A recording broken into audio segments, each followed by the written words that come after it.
ყოველ პარასკევს 17 საათზე თქვენ გელით ქართული ისტორიული მეხსიერების იმ სიღრმეებში მოგზაურობა, ჯერაც რომ ფეხი არავის დაუდგამს. განხილული იქნება ყველა ის საჭირბოროტო საკითხი, უხსოვარი დროიდან დღემდე რომ დამოკლეს מחვილივით კიდია ჩვენი ქვეყნის თავზე.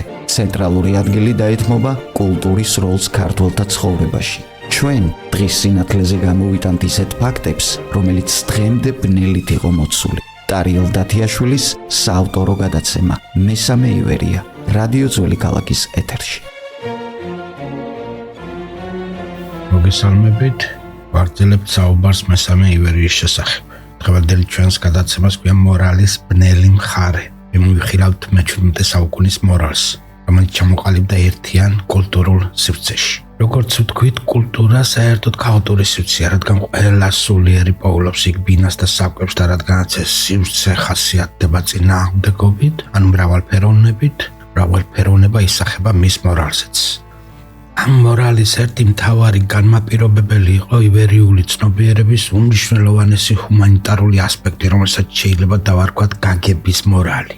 მოდით განვიხილოთ, რაც ნიშნავს მართლმადიდებლური გაგება ერთ ისტორიულ მაგალითზე. იყო ასეთი შემთხვევა, შაჰ-აბასმა თეიმურაზ მას თხოვა ცოლად შეერთო საკუთარი ნახევარდა.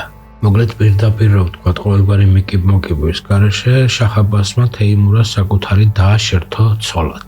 ხორეშანი ქართლის მეფე ლუარსაბის მკვიდრი და იყო თეიმურაზ და მას ერთი ბაბუ აყავდათ. ერთი სიტყვით ერთი სამეფო ოჯახიდან გამოსული პრინცესა იყო ხორეშანი და ის თეიმურაზის დად ითვლებოდა. ხორეშანზე დაქორწინებით ლუარსაბის სიკვდილის შემთხვევაში თეიმურაზ ქართლის ტახტისაკენ ეხსნებოდა გზა. ასეც მოხდა, შაჰ-აბასმა ლუარსაბი მოაშთო და თეიმურაზ გზა გაეხსნა გაერთიანებული ქართლ-კახეთის ტახტისკენ. შაჰ-აბასმა ჯერ კიდევ მაშინ ჩაიფიქრა საკუთარი აღზრდილის ამ ტახტზე აყვანა, როცა ახალგაზრდა თეიმურაზი ჯერ კიდევ ირანში სპარსული პოეზიით კვებოდა. ჯერ ყველასათვის მოულოდნელად ქართლის ტახტზე პატარა ლუარსაბი დასვა.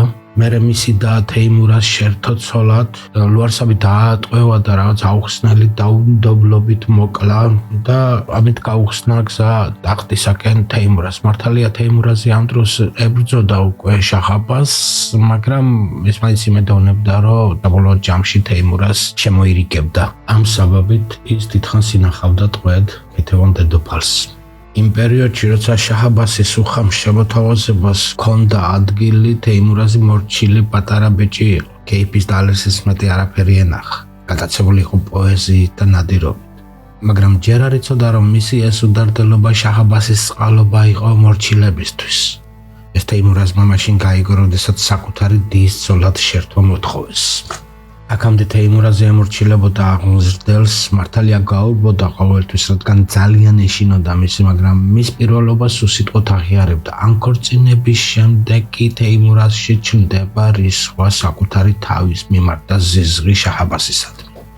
მაგრამ ეს ჯერ კიდევ არაფერიც. ფიერმა შაჰმა მარტო თეიმურაზზე კი არ აღმართა მახვილი, არამედ ქართულ ეკლესიაზეც, რადგან ზუსტად მან დაწერა ჯვარი და ძმა საკურთხა ინცესტი, რასაც თვითონ ბოროტებად მიიჩნევდა. შაჰ-აბასმა იცოდა, რომ ეკლესია ქართველთა დამოუკიდებლობის მთავარი დასაყრდენი იყო. მაგალითად, თეიმურაზი მეფედ თვითონ შაჰმა აკურთხა ირანში, მაგრამ საქართველოში დაბრუნებული ისევ ეკურთხა ხელთავიდან ქართული წესით. ირანშიც ქართული წესით ეკურთხა თეიმურაზი, მაგრამ საკუთარი ხალხისაგან ლეგიტიმაციის მიღების წესი აუცილებლად უნდა დაცული ყოფილიყო ქართველებში, რაც ერის ძლიერ პოზიციებზე მეტყველებდა. ანუ საკუთარ ეკლესიაში საკუთარი მეფის კურთხევა დამოუკიდებლობას ნიშნავს. თეიმურაზი რომ ირანში აკურთხეს, ვასალობის აღიარებაზე მეტყველებს. ხოლო საკუთარ ეკლესიაში, საკუთარ ერში კურთხევა იმას ნიშნავს, რომ დამოუკიდებლობის მნიშვნელოვან ნაწილს მაინც ფლობდნენ ქართველები. პირველობა შაჰისაა, მაგრამ ეს პირველობა სრულყოფილი არ არის. შაჰ-აბასის სურვილი იყო ქართულ ეკლესიას არ ქონოდა ამის უფლება. მართალია ის თავად ვერ მოესვა ამ ბედნიერებას, მაგრამ საწუხაროდ მოესწნენ მისი მემკვიდრეები. მე-17 საუკუნის 30-იანი წლებიდან აღმოსავლეთ საქართველოში აღარ იყვნენ ქრისტიანი მეფეები. მხოლოდ 1852 წელს ეკურთხა ქართული წესით მეფე თეიმურაზ მეორე, რაც დამოუკიდებლობის გამოცხადება იყო. ერთი სიტყვით ასეთი განსასწრების წინაშე დადგა ეკლესია, მან მეფედ აკურთხა თეიმურაზი, ახლა კი უნდა ეკურთხებინა ინცესტი. ხატრულად რომ თქვა ამ სიტყვებში არის რაღაც უტრირების მსგავსი, მაგრამ მე ამ შემთხვევაში არ მაინტერესებს ეს ქართულმა ეკლესიამ შიშისგან გააკეთა თუ მატერიალური სარგებლისთვის. ტალახისედაც ბევრია. მე მაინტერესებს რით შეიძლება გაამართლო ექსაქციელი მართლმადიდებლურად. ან შესაძლებელია თუ არა საერთოდ მისი გამართლება. ქართული მართლმადიდებლობა ამბობს, რომ დიახ, ამ საქციელის მორალური გამართლება შესაძლებელია, რადგან მისი წესია სიმართლის გაწონასწორება გაგებით. მოცემულ შემთხვევაში თეიმურაზ ახალგაზრდა მეფეს, რომელსაც ჯერ კიდევ მუხლები უკან კალებდა, ხარდაჭერა ჭირდებოდა. ის შაჰ-აბასის გამოზრდილი იყო და როგორც ჩანს, წინ და წინვე ყავდა გაფრთხილებული შაჰს რა ელოდებოდა მას და მთელ მის ოჯახს ღალატისა და დაუმორჩილებლობის შემთხვევაში. შაჰმა ესასტიკი მოქრა ასრულა კიდეც მოგვიანებით თეიმურაზმა მაინც არ მოიხარა ქედი გადაუხვია აღმზრდელის მიერ მიტეულ გზას, რის გამოც მას დედაკოცონზე დაუწვეს შვილები წამებით მოუკლეს. მოკლედ თეიმურაზი შავ დღეში აღმოჩნდა მას და მის ოჯახს შველა ჭირდებოდა და ქართული ეკლესია გვერდით დაუდგა დახუჭა თვალით ცოდვაზე, შეიზილა სახეზე ტალახი და დაწერა და-ძმას ჯვარი. საერთოდ გაგება და სამართალი ქართული მართლმადიდებლობის ორი უმნიშვნელოვანესი ბოძია. გაგების გარეშე არავითარი სამართალი არ არსებობს. შეიძლება არ გაამართლო ადამიანი, მაგრამ გაუგო მას. სამართალში იგულისხმება ეკლესიური კანონიკა. უხეშად რომ ვთქვათ, ანუ შეგიძლია დაარღვიო ეს კანონი, მაგრამ ისე რომ სიკეთის საზღვრიდან არ გახვიდე. სიკეთე უმაღლესი მიზანია. ეს უცნაურობა ახასიათებს ქართულ მართლმადიდებლობას, აქ შესაძლებელია კანონს ისე აუარო გვერდი, რომ სიმართლე არ დაამცირო. ანუ კანონისათვის გვერდი საულა კანონი არ ხდება, ცოდვაზე თვალის დახუჭვა ივერიული მართლმადიდებლობის მიხედვით იმას ნიშნავს, რომ ეკლესიამ თვითონ იტვირთ და ჯვარი, როცა დააქორწინა ძმაზე, ეს იმას არ ნიშნავს, რომ მან იცესტი დააკანონა. გაგება არ ნიშნავს ცოდვის მოხსნას, ის იესოს მხრებიდან ჯვრის ჩამოხსნას და საკუთარ მხრებზე გადატანას ნიშნავს.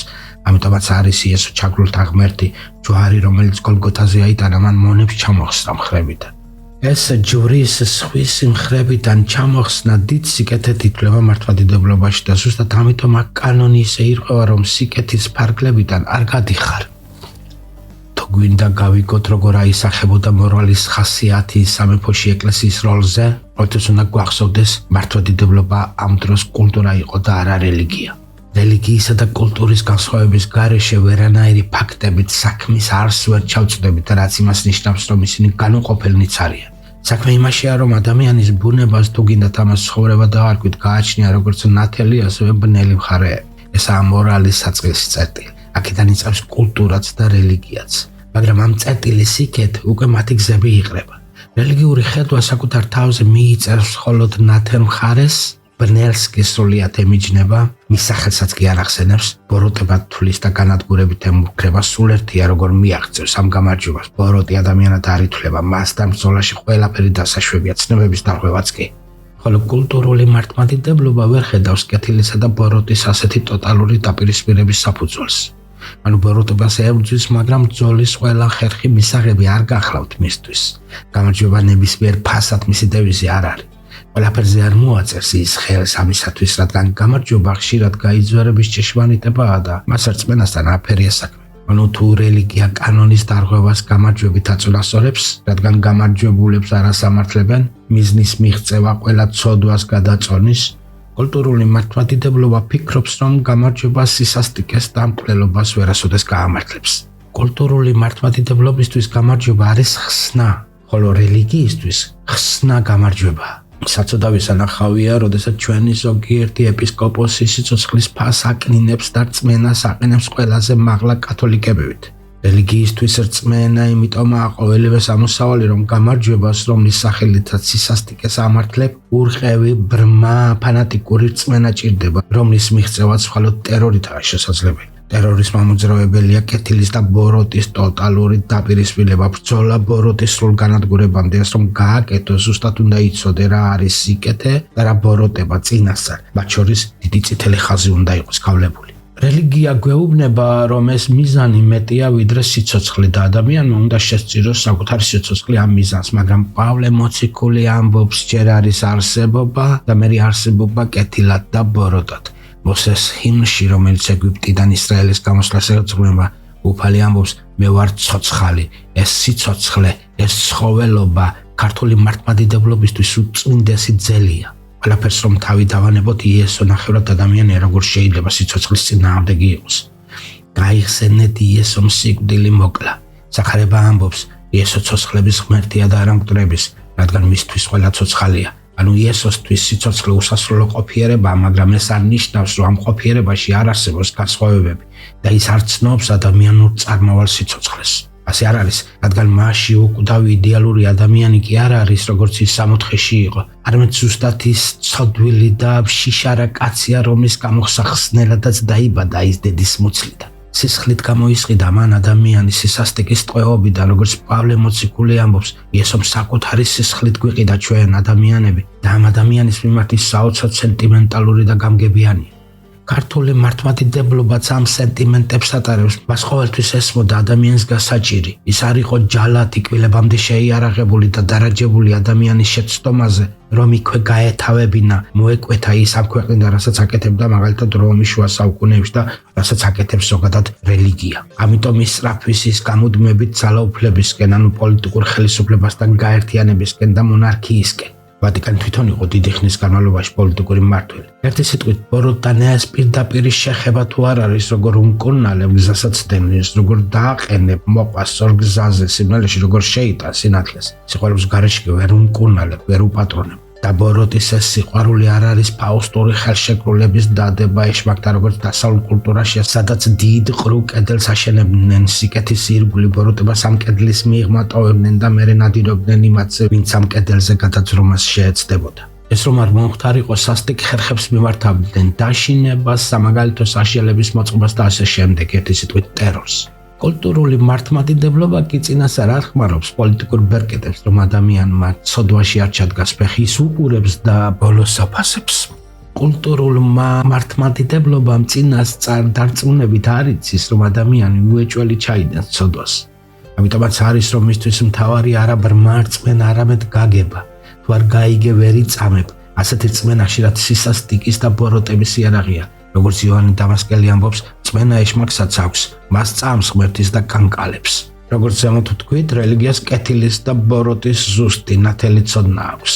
ტრადიციულად მისი იარაღი იყო სახელის გატეხვა, შანტაჟი, დაშინება და ასე შემდეგ, რადგან ზუსტად ამ ხერხების გამოყენებით ხდება ნათელი რა არის სიკეთე და რა ბოროტება. კულტურულ მართლმადიდებლობას კი საფუძველში არ აქვს კეთილისა და ბოროტის საკითხის უპირობო გადაწყვეტა. მისი მახასიათებელია მორალური გადახლართვა. ბოროტის საბოლოო განადგურებას იმიტომ კი არ გაურბის, რომ ბოროტი მოწონს და არ ეთმობა, არამედ თავად ეს ქადაგება, რომ თითქოს მიზანი ამართლებს საშუალებას, მაკონტროლებელი მექანიზმის შექმნის საჭიროებას სპადებს, რომელიც მუშაობს იმაზე, რომ ნებისმიერ შემთხვევაში აღმოაჩინოს ბოროტი, ხოლო თუ არ არის, შექმნას ის ბოროტის იარლიყი მიაწებოს ყველას, ვინც არ მოწონს და ესაშინარ პოლიტიკურ იარაღად აქციოს არასასურველი პერსონის თუ ხალხის წინააღმდეგ. ბოროტის ძიება კი არა, როგორც ამაზე რელიგია აკეთებს, არამედ კეთილის ძიება კულტურული მართლმადიდებლობა. სიკეთე ყველანაირ კანონზე მაღლა დგას, სიკეთე და სიყვარული ერთია. ასე რომ მარტო კანონით ვინც ცხოვრობს და ადამიანის გაგებას არ ცდილობს, მართლმადიდებელი არ არის. ეს დღევანდელი ქართული ეკლესიის ბევრ მესვეურს ეშლება.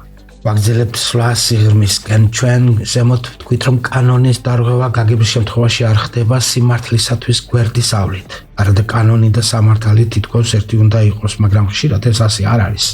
გაგება ყოველთვის გადის კანონის ფარგლებიდან, რადგან ის ზუსტად გზასაცდენილისთვისაა მოგონილი. მაგრამ კანონის საზღვარს ისიარღვევს, სიმართლის საზღვარს არ ცდება. სიმართლე გაცილებით გლობალური და ყოვლის მომცველია, ვიდრე კანონი. მართალია გაგება სიმართლეზე ხუჭავს თვალს, მაგრამ ამას მხოლოდ მაშინ აკეთებს, როდესაც თვითონ გაგებაა მართალი, ამას გულწრფელობა ქვია. იობისეული გულის დაცარიელება ქართული მართლმადიდებლობის მარგალიტია. ელფიმას თიმანელი ძალიან სწორად და კანონიკურად ლაპარაკობდა, მაგრამ მართალი იმას დაერქვა, ვინც ყველაფერი თქვა, რასაც ფიქრობდა, არ გაითვალისწინა კანონები, სწორად მოლაპარაკი კი დაისაჯა, რადგან გულწრფელობა არ იყო მასში.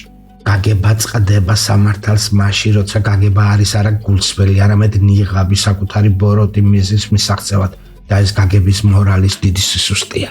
ყველაფრის გაგება და გამართლება არ შეიძლება, მაგრამ სამწუხაროდ ამ ზღვარის გაკონტროლება არა იოლი, ამას ღრმა პატიოსნება ჭირდება. პატიოსნებას პატიოსნება სანთლით იყო ყოველთვის საძებარი და ამ ეპოქაშიც უმრავლესობა გაგების მორალის ამ სისუსტეს სათავისოდ იყენებდა.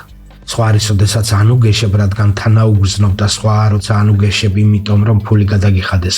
სამწუხაროდ ერთს გარდუალად მოსდევს მეორე, ბევრ უწესო ადამიანს იფარებდა ეს გაგების მორალი, მაგრამ ეს ადამიანის შეძულების კი არა, მისი შეყვარების მიზეზია, რადგან საკუთარ ბლახას თვითონ უნდა უმკურნალო. შენი ერთადერთი მისია ზუსტად ადამიანის მკურნალობაა. რაგასაკვირიც არ უნდა იყოს, მართლმადიდებლობა იწყნარებს ამ უნამუსო მღვდლებს, რადგან გაჭირვების ჟამს ზუსტად ისინი ინახავდნენ ეკლესიას. ამიტომ ქართული მორალი ძლიერ თეატრალიზებული გახდა განსაკუთრებით სპარსული ექსპანსიის პირობებში მე-17 საუკუნის 30-იანი წლებიდან. ეს ის პერიოდია, ქართველი მეფეები რომ იძულებულნი ხდებოდნენ შეეცვალათ სარწმუნოება, წინა დაეცვითათ და ირანული ტანსაცმელი ეტარებინათ. მაგრამ გადმოცემის თანახმად ეს მოჩვენებითი სამსახური იყო და ამ ტანსაცმლის შიგნით ქართველი მეფეები ჯვარს მალავდნენ. ასე იყო ზუსტად საქართველოში დამალული ჯვარი სპარსული ექსპანსიის პირობებში. ქართულ ეკლესიას დამალვა და თამაში უხდებოდა, მისი თვალის დახუჭვები ხანდახან სრულ აბსურდამდე მიდიოდა. ავიღოთ მაგალითად ეგრეთ წოდებული შენანების წესი. ვახუშტი ამბობს ასეთ რამეს: წესნი და რიგნი ძველნი ბერძენთა ბასილის კაბადუკიელისა და შვიდის კრებისა უპყრავთ მტკიცედ, არამედ მძლავრებით უკვე თუ ვინმე მოიქციოს, ოდეს იცის ჟამი ყველა დეგების ქრისტიანად შემნან. ან ორბილად რომ თქვათ, ქართველებში წესი იყო მართლმადიდებლობის მიტოვება, მერკი მონანიება და უკან დაბრუნება. ამ პერიოდში მუსულმანობა ბევრისთვის პრივილეგირებული მდგომარეობა იყო თანამდებობისა და გადასახადების კუთხით, ასევე ირანში ვიზიტების კუთხით. ბევრი ქართველი დადიოდა ირანში დროის ატარებლად თუ საქმის მოსაკვარაღჭინებლად. ამის გამო ვიღაცეები სარწმუნოებას ირცვლიდნენ. დღესაც ხომ არის ბევრი ქართველი ამერიკას უმაგინეს, მაგრამ ამერიკის ვიზისთვის სარწმუნოებასაც რომ შეიცვლის, ისე თვალს რომ არ დაახავხავებს. სასჯელიც არ იყო მკაცრი სარწმუნოების გამოცვლისთვის, გაკიცხვა და ცემა იყო სასჯელის უმაღლესი ზომა. ამიტომ ბევრი ბრუნდებოდა უკან, როცა სამსახური აღარ შეეძლო ან კეთილ განწყობილებას კარგავდა. ამით კი სარგებლობდნენ მღვდლები, რადგან მდიდრები კარგ ფულს იხდიდნენ მონანიებაში. მოკლედ არის ამაში რაღაც არაჯანსაღი, არა რუსთველური, მაგრამ კულტურის მიერ შემოთავაზებული მორალური მრავალფეროვნება იყო ძლიერი თავდაცვის იარაღი პოეტურად გაფორმებულ სასტიკ სამყაროში. მართლმადიდებელ ტრადიციაში არის ასეთი გამოთქმა: ჭეშმარიტობას კოჭლობით უნდა მიუახლოვდეო, რაშიც ის იგულისხმება, რომ რქებით არ უნდა დაეტაკო პრობლემას, განსაკუთრებით მაშინ, როცა ყრუბეტონის კედელია შესწი. კულტურა ყოველთვის ახდენს ორხაზოვანი მორალის დეფორმირებას, საბოლოო მიზნამდე მიხვეული გზებით სიარულს იწყებს, ისე რომ არ ტოვებს სიკეთის ფარგლებს, არ უხევს ჭეშმარიტების გზიდან, მუდამ უბრუნდება მას და ამან დიდი როლი ითამაშა მართლმადიდებლობის შენახვაში. განვაგრძოთ თხრობა და ახლა გაგების მორალის პოლიტიკური ხასიათი ვაჩვენოთ. ეს აუცილებელია, რადგან კულტურული მართლმადიდებლობისთვის ადამიანის გაგებასთან ერთად მნიშვნელოვანია სიტუაციის გაგებაც. მას ესმოდა, რომ ადამიანს ყოველთვის არ ეძლევა საშუალება აერჩიოს კეთილსა და ბოროტს, კარგსა და ავს შორის. ადამიანთა უმრავლესობას ცუდსა და უარეს შორის არჩევანის გაკეთება უწევს. საერთოდ ორთოდოქსულ ქრისტიანულ მორალზე, ეგრეთ წოდებულ რელიგიაზე, მდგარი პოლიტიკური სისტემა ოლიგარქიულია. ოლიგარქიაში უგულისხმობ ელიტის დიქტატურას. კეთილის და ბოროტის გარჩევა არისტოკრატების უპირობო პრივილეგია იყო. ქვედა კი საკუთარ ზურგზე განიცდიდა ამ პრივილეგიის სიმძიმეს. ამიტომ ის ყოველთვის მიდრეკილი იყო გასხლტუმისკენ.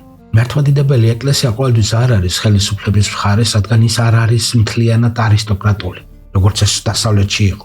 ჩვენში კანონიკა არ იყო ხელშეუხებელი, რაც იმას ნიშნავს, რომ ეკლესიური იერარქია არ იყო მკაცრად ვერტიკალური, ორხაზოვანი, ტოტალური. ზუსტად ამის შედეგი იყო ის, რომ ეკლესია ბოლომდე არ ეკვრებოდა არასოდეს პოლიტიკურ ხელისუფლებას, რადგან უმეტეს შემთხვევაში არისტოკრატთა მხარეს დგომა ხალხის წინააღმდეგ დგომას ნიშნავდა.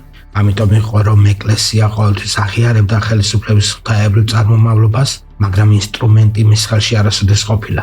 ყოველთვის თანასწორად ეჭირა თავი, ყოველთვის ყველაფერი არ გაუმართლებია, რასაც ხელისუფლებას ჩადიოდა. ქართულ მართლმადიდებლობას არ ავიწყდებოდა ადამიანი, არ ავიწყდებოდა, რომ იესო ეწამა მხოლოდ და მხოლოდ ადამიანისთვის და მეტი არაფრისთვის.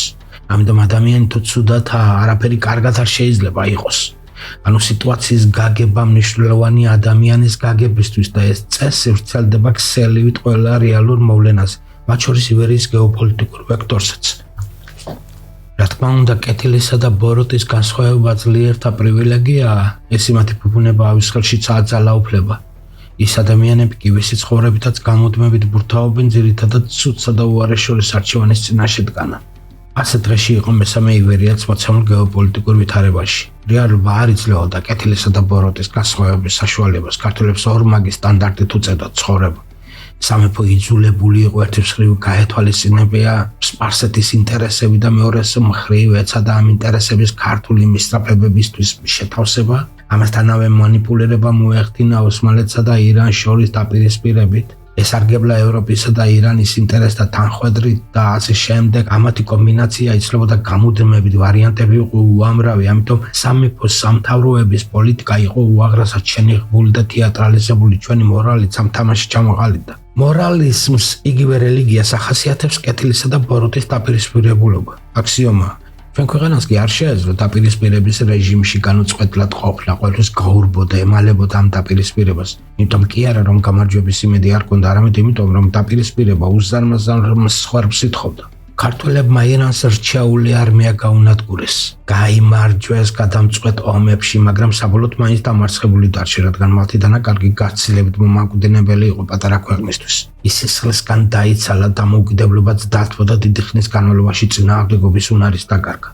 გამუდმებული თამაში, მერყეობა და პოზიციების სვლა იყო ჩვენი პოლიტიკის თვისებამ, რომლისთვისაც დამახასიათებელი იყო ეგრეთ წოდებული უარყოფითი ლოგიკა. სამეფოს არ გააჩნდა არავითარი გლობალური მიზანი, ანუ ხანგრძლივ პერსპექტივაზე გათვლილი არავითარი ამოცანა არ იყო გეგმა, თანმიმდევრულად რა უნდა მიყვეს მართველი, მთელი პოლიტიკური აზროვნების მამოძრავებელი იყო თუ რა ხდება ახლა. თავარი იყო არა ის რა გვინდოდა, არამედ რა არ გვინდოდა. იმის თქმაც კი არ შემიძლია გადაჭრით, რომ ჩვენ გვინდოდა ქრისტიანულ სამყაროსთან შეერთება, რადგან მოქმედებდით გამორიცხვის მეთოდით, ამიტომ უფრო ზუსტი იქნებოდა გვეთქვა, რომ ჩვენ როგორც ქრისტიანებს არ გვინდოდა ყოფნა ისეთ ალყაში, სადაც ადამიანები რელიგიური ნიშნით ანადგურებდნენ ერთმანეთს. არაფერი არ ხდებოდა ჩვენი ნებით, გარდა ბრძოლისა და ამფუფუნებაზე ივერიელები არასოდეს ამბობდნენ უარს. ზუსტად ამ საფუძველზე მრუდდება მორალი და მინდა გითხრათ, რომ ამ გამრუდებულმა მორალმა, რომელიც რეალობის ანარეკლი იყო, დიდი როლი ითამაშა ქართველთა ფიზიკურ გადაჩენაში. ერთი სიტყვით ძალიან დაბურდული იყო მორალური თვალსაზრისით ყველაფერი, მაგრამ ეს იმას არნიშნავს, რომ გარყვნილება მეფობდა, ამორალურ ქაოსს გააჩნდა თავისი დადებითი მხარეები. მაგალითად, როდესაც ქართულ ეკლესიას მეფის კურთხევა აუგზალეს, ანუ როდესაც პოლიტიკური ძალაუფლება წაართვეს, მან დაკარგა წვდომა სამართალზეც. წაერთვა ადამიანის დასჯის უფლება. ამიტომ გაგება დარჩა მარტო. ეკლესიის ძალაუფლება მხოლოდ სულიერი იყო. შედეგად ეკლესიაში მომრავლდნენ პატიოსანი, პოლიტიკურად და ეკონომიკურად დაუინტერესებელი მღვდლები და მათ ხალხზე ძალაუფლება შეინარჩუნეს. ეს ძალაუფლების დუნებებისგან სულის გაწმენდის პროცესი აღმოჩნდა ძლიერი კატალიზატორი რწმენის გამყარების საქმეში. ამ ეპოქაში მიუხედავად ამ ბნელი დევალვირებული მორალის ბატონობისა, უდიდესი გმირები და წმინდანები ყავს, რომლებიც პირდაპირ ფანატიკურად არიან სამეფოს და სარწმუნოების დაცვაზე მომართულები. ერთი ქეთევანდეთობის ხსენება რა დღეს. ჩემი აზრით, ამ ეპოქის საქართველო იყო განსაკუთრებით ნებიანად შეყვარებული იესოზე და ამ სიყვარულის წყარო პირადად ადამიანი იყო. თვითონ ადამიანში იბადებოდა ის როგორც მაცოცხლებელი და სიკვდილის დამტკუნველი ძალა, რადგან ზუსტად ამ ეპოქაში იდგა ქრისტიანობა ყველაზე ახლოს ადამიანთან. ზუსტად იესოსადმი ამ გულწრფელი სიყვარულით იყო გაჯერებული მთელი ქართული კულტურა. ჭეშჩეულებები, ზეიმები, ღვთისმსახურება, ეს ყოფა ცხოვრება გადასული იყო მუსიკაში, მწერლობაში და ასე შემდეგ. დღეს ამით დავასრულოთ, მომავალ შეხვედრამდე. ყოველ პარასკევს 17 საათზე თქვენ გელით ქართული ისტორიული მეხსიერების იმ სიღრმეებში მოგზაურობა, ჯერაც რომ ფეხი არავის დაუდგამს. განხილული იქნება ყველა ის საჭირბოროტო საკითხი, უხსოვარი დროიდან დღემდე რომ დამოკლეს מחვილივით კიდია ჩვენი ქვეყნის თავზე. ცენტრალური ადგილი დაეთმობა კულტურის როლს ქართველთა ცხოვრებაში. ჩვენ დღის სინათლეზე გამოვიტანთ ისეთ ფაქტებს, რომელიც დღემდე ბნელით იყო მოცული. ტარიელ დათიაშვილის საავტორო გადაცემა მესამე ივერია, რადიო ძველი ქალაქის ეთერში.